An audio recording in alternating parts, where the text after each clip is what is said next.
Are you afraid to try Inferno Hot Pilates because you've got a shoulder injury? Never fear, we've got your back. Just like all of the rest of our classes at the studio, Inferno Hot Pilates is a great way to bring a little therapy to the shoulder and improve your rehabilitation and recovery time. This class gives you the opportunity to improve the way you use your shoulder joint, to increase your range of motion and mobility, and build strength in that joint so that you don't injure yourself in the future. Keep watching for some important tips, tricks, and special modifications to help you on your journey to feeling better. The first place you may notice you need to take modification is when we get to side planks. If the weight of your body is too heavy, step into the top foot to reduce load on the shoulder. If this is still too much, start with your hips on the floor and work on lifting out of the shoulder joint.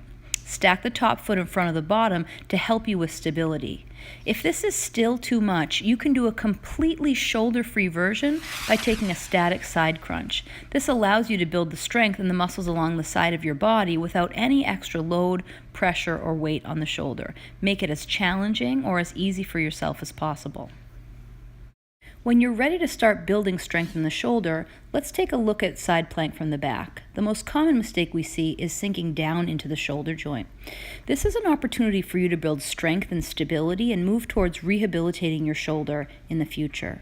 Stretch up out of the bottom shoulder and lift towards the ceiling. You literally want to feel the scapula move away from the midline of the body. This should feel like a position of strength for you throughout the posture.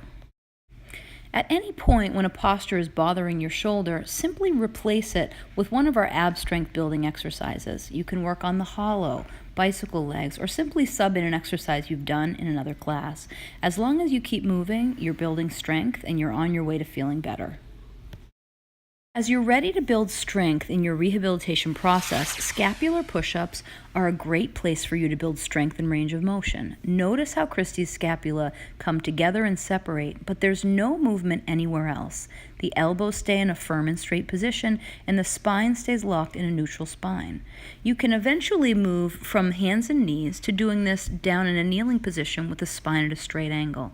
Eventually, over time, as you start to feel stronger and build your strength, you can move up to scapular push-ups from the push-up position. Notice body stays straight, elbows stay straight, and only the scapula retract and protract. This is a wonderful rehab exercise.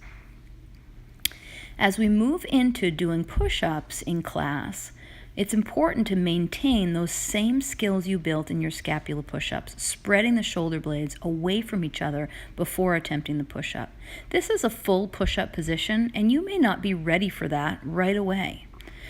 So from a regular kneeling push-up position, you can always reduce the load by lowering your knees to the floor and executing the push-up from there.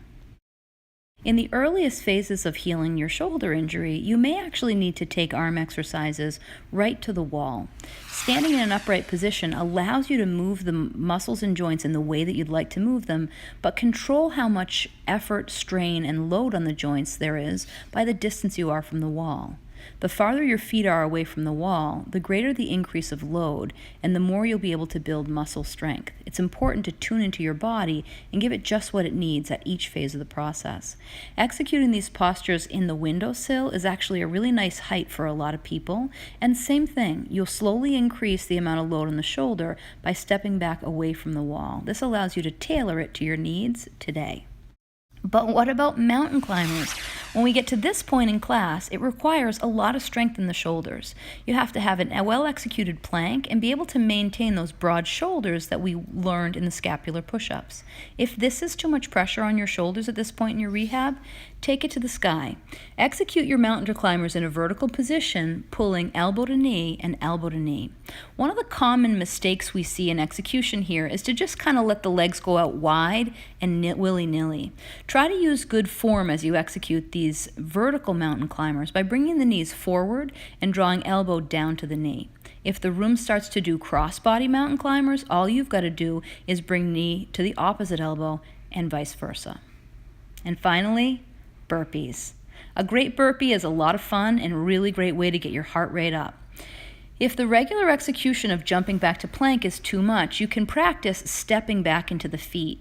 And this is a really good intermediate step in building your strength again in the shoulders. If that's still too much, simply do air squats. Touch the ground, reach to the sky, and exhale. It doesn't matter what your problem is. There's always a way for us to help you navigate the class in a way that's going to help you feel your best. If you ever have any questions, come a little early or stay after class and ask your teacher. We all love talking about yoga and Pilates.